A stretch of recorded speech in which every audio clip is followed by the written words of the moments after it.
Greetings, friends. Do I grok? Do I?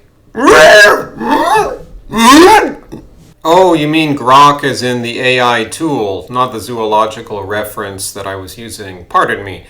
No, I don't grok. I don't like it. I think people are using it too much now. People on the left are using it. People on the right are using it. And it enables laziness. People don't make arguments anymore. I don't see Grok any differently than Wikipedia. Sometimes it's useful, sometimes it's bullshit. A lot of the times it's bullshit. If you think Grok isn't curated and directed, you're very naive. Sometimes it gives answers that are left-wing, sometimes it gives answers that are more on the right-wing side. But that doesn't mean that Grok is neutral. It doesn't mean that it's even a good substitute for a normal thinking person. Just as a person cannot truly be neutral, there is no possibility for a truly neutral AI to ever emerge. There is no such thing as neutrality in these matters. People are grokking ever more frequently. We are not sharpening our cognitive faculties. Nobody bothers to make a basic argument. Even if they get the argument from someone else, they can say, here's the argument, here's why I agree with it. No, they can't be bothered to do that. They have to endlessly throw Grok at me. It's not like I'm dealing with a real person when someone does this. You know how I've been questioning the crimes of Stalin recently, and I could be proven wrong on this. I welcome it. I'm genuinely interested in knowing the truth. And I brought this up at church the other day, and most of my friends there were on the other side convincing me that all the mainstream narrative is true, and I was asking basic questions, and maybe I'm still wrong. I'm willing to admit that maybe they're right, but I wasn't getting the historiography, I wasn't really getting the citations. And just like this on X last week, I asked some guy who appeared to be on the right, because he was saying something against communists. I'm not pro-communist. It's like if you question something about communism, then people think you're pro-communist. I'm interested in the historical truth. How do you know this is not propaganda, to some extent at least? Maybe that a lot of the crimes did occur of communism, specifically of the Stalin regime.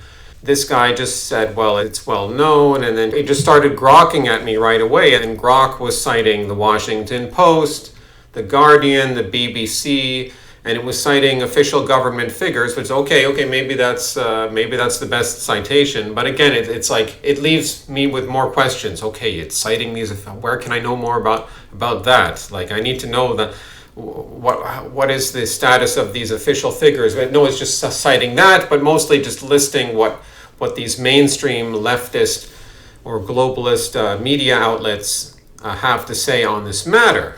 We're supposed to know better than that, than to just trust the mainstream media. But then I suppose some people can say, well, if it's on Wikipedia or if it's in the mainstream media, then it shows that even the normies have to accept that the crimes of communism are true.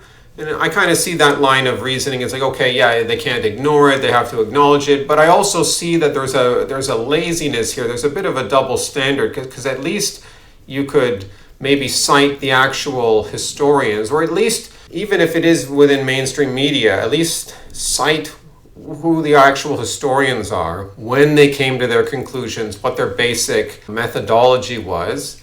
I'm happy to be proven wrong about this, but I'm discovering the amount of laziness there is on our own side, supposedly, when it comes to truths about the 20th century. And I even told this guy, I said, look, it's not that I'm necessarily pro-communist. I think they lied about the fascist regimes too of the mid-20th century. That doesn't mean I'm pro those regimes in Germany and Italy. I just think there's a lot that is being revised right now, so it's okay to be asking these questions. And then he assumed that I was one of these people that denies the 6 million Jews were exterminated by that regime in Germany. And that's not even necessarily what I was thinking. I was thinking more broadly about H-Man himself and that regime, and just general things that they said about what the war was about, why it started, why the Germans chose that leader. Were they really just hypnotized? Was it mass formation psychosis? Were there perhaps more relatable reasons why they chose this? All of these things are fair questions, just like I would ask fair questions about the narrative on the Soviet Union and the Stalin years.